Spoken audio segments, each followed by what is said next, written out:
سورۃ البقرہ کی آیت نمبر 198۔ الحمدللہ وکفی والسلام علی عبادہ الذین اصطفی، خصوصا علی سید الرسل وخاتم الانبیاء وعلى آلہ واصحابہ الاتقیاء۔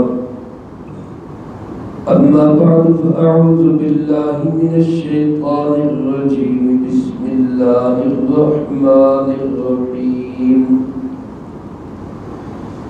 لیس علیکم جناح ان تبتغوا فضلا من ربکم فإذا أفضتم من عرفات فاذكروا الله عند المشعر الحرام واذكروه كما هداكم وإن كنتم من قبله لمن الضالين۔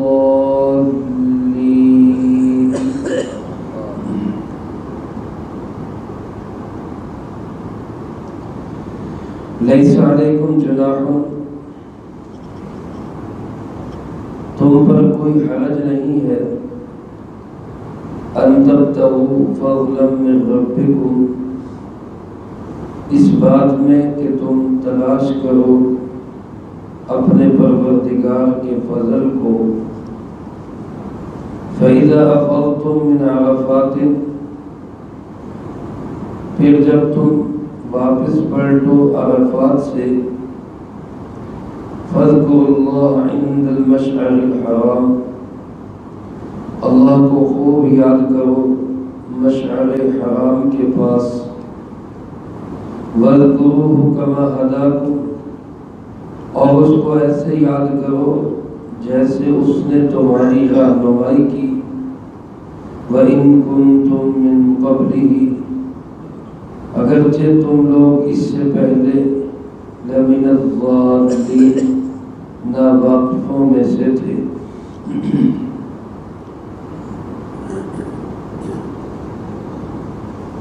ابواب البر کی تفصیل میں 11واں حکم حج اور عمرے کے احکامات کے بیان میں ہے۔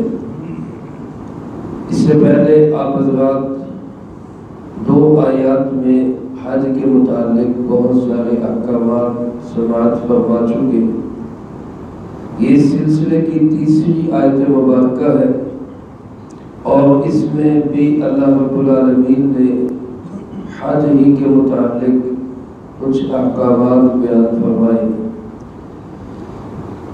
جناب محمد کریم خاتم النبیین صلی اللہ علیہ وآلہ وسلم کے زمانہ مبارک سے پہلے کا جو زمانہ ہے، جس کو زمانہ جاہلیت کہا جاتا ہے، اس زمانے میں بھی حج ہوتا تھا، لیکن ان لوگوں نے اپنے حج کو چند رسموں کا نام بنا لیا تھا۔ اس کو اگر ہم سمجھنا چاہیں تو بالکل ایسے سمجھ لیں کہ جیسے آج کل ہمارے ہاں کہیں میلے لگتے ہیں، انہوں نے حج کو ایک میلہ بنا دیا، جس میں خرید و فروخت بھی تھی، دکانداریاں بھی تھی، اس سے بڑھ کر یہ کہ ناچ گانے بھی تھے اور محفلیں بھی تھی، پرانے لوگوں کے قصے کہانیاں بھی ہوتے، یعنی یہ سارے کام جو اس زمانے کا ایک کلچر تھا، حج کو بھی انہوں نے ایسی ایک رسم سی بنا دی تھی۔ نبی کریم صلی اللہ علیہ وآلہ وسلم نے حج کو خالصتاً ایک عبادت اور ایک اللہ کی معرفت اور روحانیت حاصل کرنے کا ذریعہ بتایا۔ حج کے ذریعے انسان کی روحانی ترقی ہو، اللہ کی معرفت اور پہچان حاصل ہو، اللہ کی محبت بڑھے۔ حج صرف اس چیز کا نام ہے، اس دیوانگی، وارفتگی، والہانہ پن، اللہ کے لیے سب کچھ چھوڑ کر بالکل 2 چادروں کے اندر کفن جیسی حالت میں وہاں پہنچنا، یہ ایک حج کہلاتا تھا۔ لیکن اس میں پھر یہ ہوا کہ بعض صحابہ کرام رضی اللہ تعالی مجمعین نے یہ خیال کیا کہ شاید حج کے دوران کسی بھی قسم کی تجارت بھی منع ہے، خرید و فروخت بھی منع ہے۔ حتیٰ کہ ایک صاحب نے حضرت عبداللہ ابن عمر رضی اللہ تعالی عنہ سے سوال کیا کہ ہم لوگ کرائے پہ سواریاں چلاتے ہیں، اس زمانے کی سواریاں جو بھی زیادہ تر اونٹ ہوتے تھے، ہم وہ کرائے پہ دیتے ہیں، لوگ ہمیں کرایہ دیتے ہیں، ہم سواریوں پہ ان کو حج کے لیے لے جاتے ہیں۔ تو جب ہم لے کر جاتے ہیں ان کو تو خود ہم بھی حج کا ارادہ کر دیتے ہیں کہ جانا تو ہے ہی ہے، چلو ہم بھی حج کر دیں گے۔ تو وہ ہمیں کرایہ دیتے ہیں، ہم کرایے کی سواریاں لے کے ان کو ساتھ لے کے جاتے ہیں، ہم بھی حج کر دیتے ہیں۔ تو کیا ہمارا حج ہو جاتا ہے یا نہیں ہو جاتا؟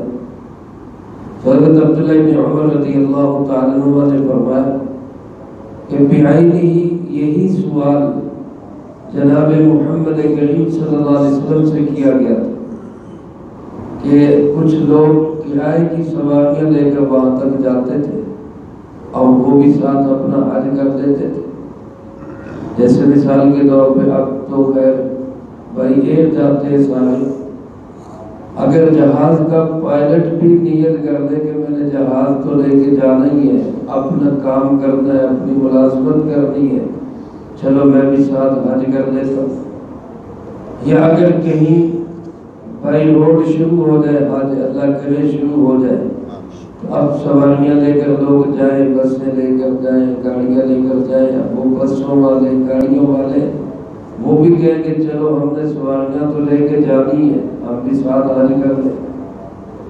تو حضرت عبداللہ بن عمر رضی اللہ تعالیٰ عنہ نے فرمایا نبی کریم صلی اللہ علیہ وآلہ وسلم نے ایسے لوگوں کا سوال کا جواب ابھی نہیں دیا تھا کہ قرآن کریم کی یہ آیت مبارکہ نازل ہوئی، جس میں اللہ پاک نے فرمایا لیس علیکم جناح، کوئی تنگی نہیں، کوئی حرج نہیں، ان تبتغوا فضلا من ربکم، کہ تم وہاں جا کر اپنے رب کے فضل کو تلاش کرو۔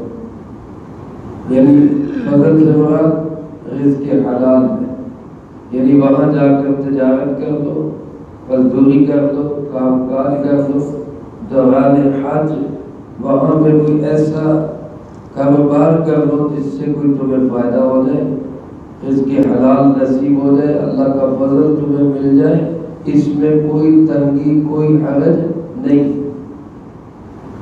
میرے دوستو اس عبارت میں اگر غور کریں تو اسی سے معلوم ہوتا ہے کہ حج کا مقصد یہ نہیں ہونا چاہیے، کیونکہ اللہ پاک نے فرمایا کوئی حرج نہیں ہے، کر لو ٹھیک ہے، اجازت ہے، یعنی باقی کام جو ہے وہ نہ کرو، ناچ گانا میلے ٹھیلے اور جو ہے مرثیے اور پہلے زمانے کے شعر و شاعری، وہ تو حج کے ساتھ ان کا کوئی تعلق نہیں۔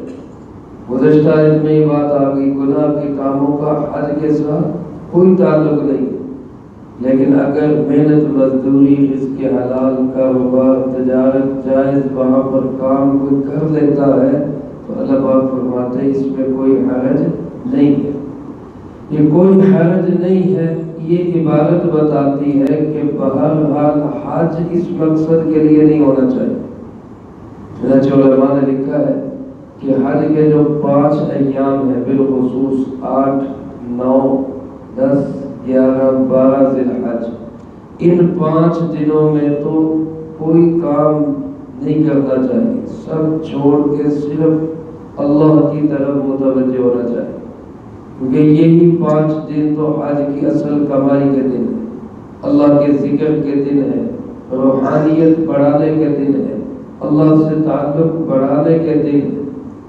ان 5 دنوں کے علاوہ بھی حاجی کو وہاں پہ دن ملتے ہیں، کچھ پہلے ملتے ہیں کچھ بعد میں ملتے ہیں، تو اس میں اگر کوئی حاجی ساتھ کاروبار کر لے، کوئی ساتھ مزدوری کر لے، کوئی کام کاج کر لے تو شرعاً اس میں کوئی قباحت کوئی حرج نہیں، بس اصل فرق پڑے گا نیت سے ایک آدمی جاتا ہے خالص نیت اس کی ہے کہ میں نے حج کرنا ہے اور کوئی مقصد نہیں، اللہ کو راضی کرنا ہے، اللہ کی عبادت کرنی ہے، لیکن ساتھ ساتھ ضمنی طور پر کاروبار، تجارت، لین دین، خرید و فروخت یہ ضمناً مختصر وقت میں کر لیتا ہے تو شرم کوئی مسئلہ نہیں۔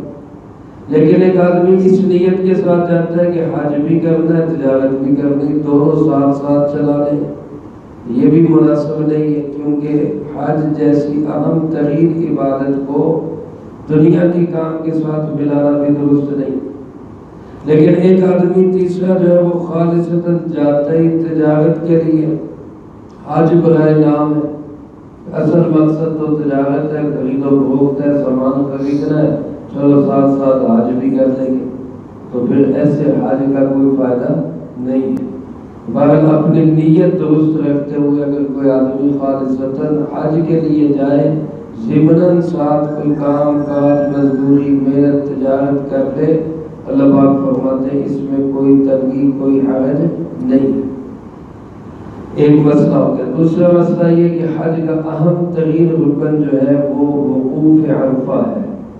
حج کے اندر جو سب سے بڑا فرض ہے، اس فرض کے رہ جانے سے کوئی تلافی بھی نہیں ہے، کوئی دم بھی نہیں ہے، کسی طرح سے بھی اس کی تلافی نہیں، حج دوبارہ کرنا پڑتا ہے، اور وہ ہے 9 ذی الحج کو زوال شمس سے لے کر غروب آفتاب تک میدان عرفات میں کچھ دیر کے لیے وقوف کرنا، وہاں پہ جا کے ٹھہرنا۔ میدان عرفات ایک خالی میدان ہے، سارا سال خالی رہتا ہے، سوائے چند ایک زیارت کرنے والوں کے، وہاں اور کچھ بھی نہیں ہے۔ لیکن 9 ذی الحج کو وہاں پر 25-30 لاکھ حاجی سارے کا سارا اس ایک میدان میں جمع ہوتا ہے۔ رسول اللہ صلی اللہ علیہ وآلہ وسلم نے بھی اس میدان عرفات میں ہی وقوف کیا۔ اس کو عرفات کہنے کی وجہ کیا ہے؟ بعض مفسرین کرام رحمہ اللہ فرماتے ہیں کہ یہاں جا کر حاجی کو سب سے زیادہ اللہ کی معرفت حاصل ہوتی ہے، سب سے زیادہ اللہ کا تعلق، اللہ کی معرفت اور روحانیت جو سب سے زیادہ حاجی کو نصیب ہوتی ہے، وہ کہاں پہ؟ وہ میدان عرفات میں۔ اس لیے معرفت سے اس کا نام عرفات رکھا۔ بعض مفسرین کرام رحمہ اللہ نے لکھا ہے کہ مشرق و مغرب، شمال و جنوب، پوری دنیا کے حاجی وہاں پہ جمع ہوتے ہیں اور ایک دوسرے کی پہچان ہوتی ہے، ایک دوسرے سے تعلق بنتا ہے، ایک دوسرے کے علاقائی مسائل سنے سنائے جاتے ہیں، تو آپس کی پہچان کی وجہ سے اس میدان کو میدان عرفات کہا جاتا ہے۔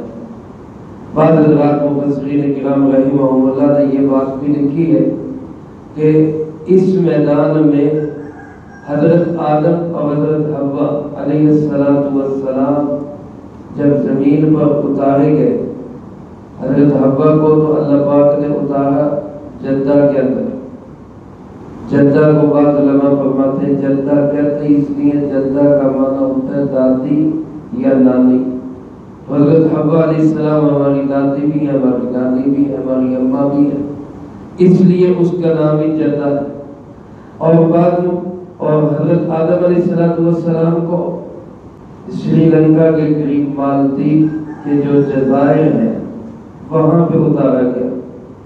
وہاں سے پھر یہ دونوں حضرات ایک دوسرے کی تلاش میں چلے اور چلتے چلتے مکہ کی طرف آتے ہوئے عرفات کے میدان میں ان کی ملاقات ہوئی اور ایک دوسرے کو پہچانا اور معرفت حاصل کی، اس لیے اس میدان کو میدان عرفات کہا جاتا ہے۔ بہرحال کوئی بھی وجہ ہو، اللہ پاک فرماتے ہیں جب تم 9 ذی الحج کو غروب آفتاب کے وقت عرفات سے واپس لوٹو۔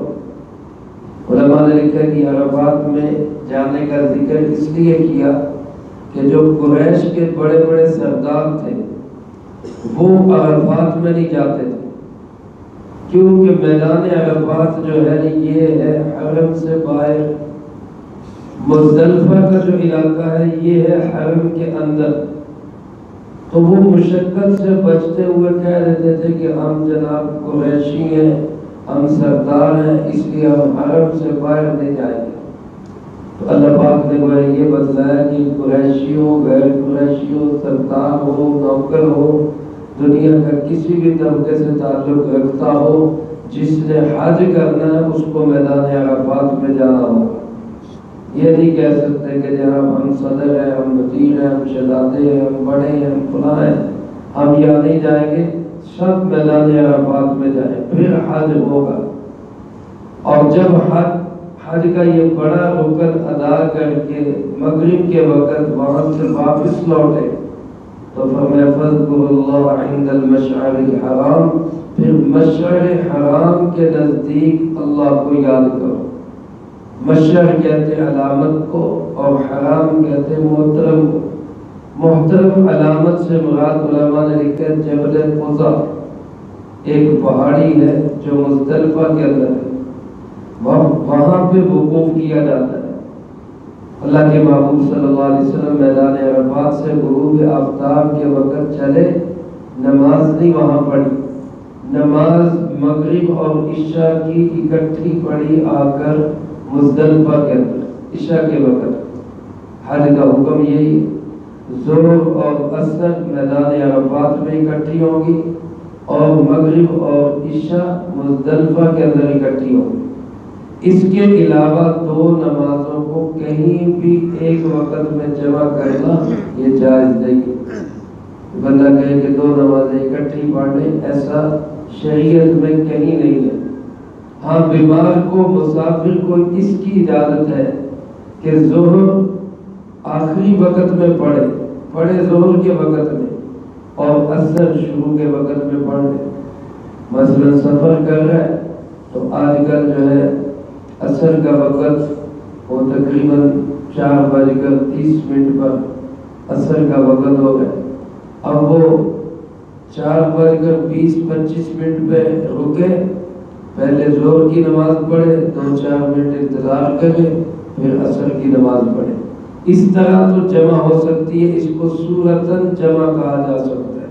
حقیقتاً دونوں نمازیں اپنے اپنے وقت میں بیمار یا مسافر ایسے تو کر سکتا ہے، لیکن یہ جائز نہیں ہے کہ ایک ہی وقت میں دو نمازیں پڑھے، یہ کہیں شریعت میں نہیں ہے، سوائے اس کے کہ عرفات کے میدان میں یا مزدلفہ کے اندر۔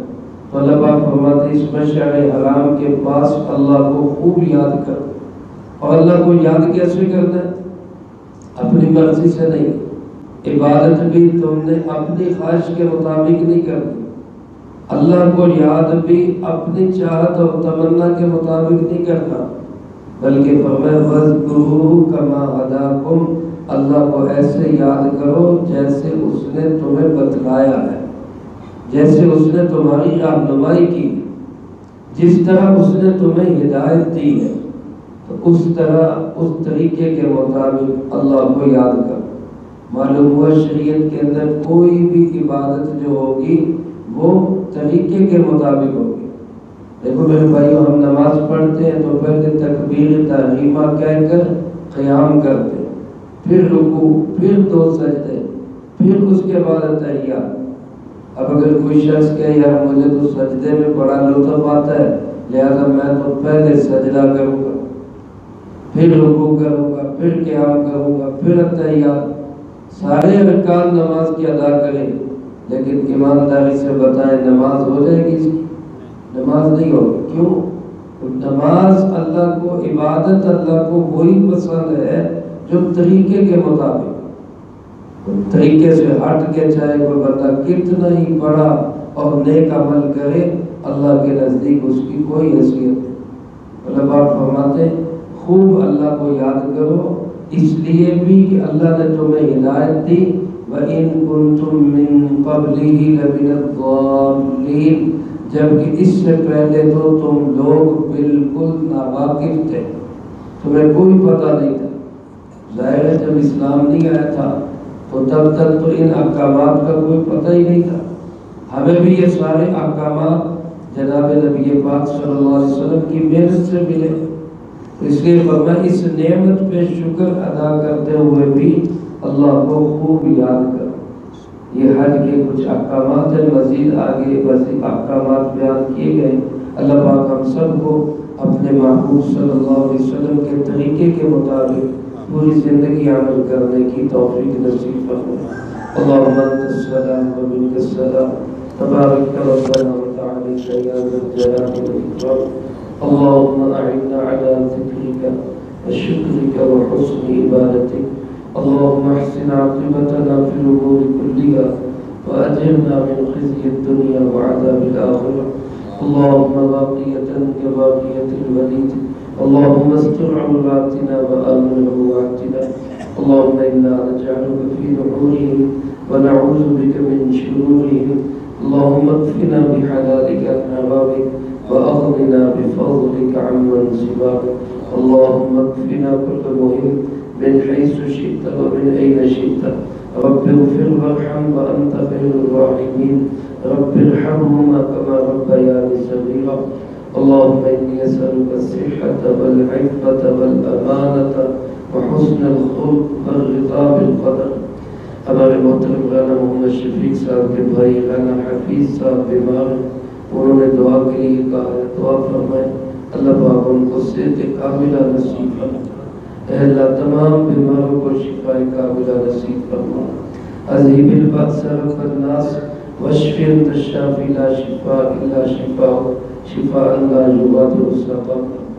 ایسے ہی ہمارے محترم مرحوم ڈاکٹر رانا اختر صاحب کی اصرار ثواب کے لیے درخواست کی گئی، دعا فرمائے اللہ مرحوم کی بار بار مغفرت فرما، اللہ ان کو جوار رحمت میں جگہ نصیب فرما۔ ربنا تقبل منا انك انت السميع العليم وتب علينا انك انت التواب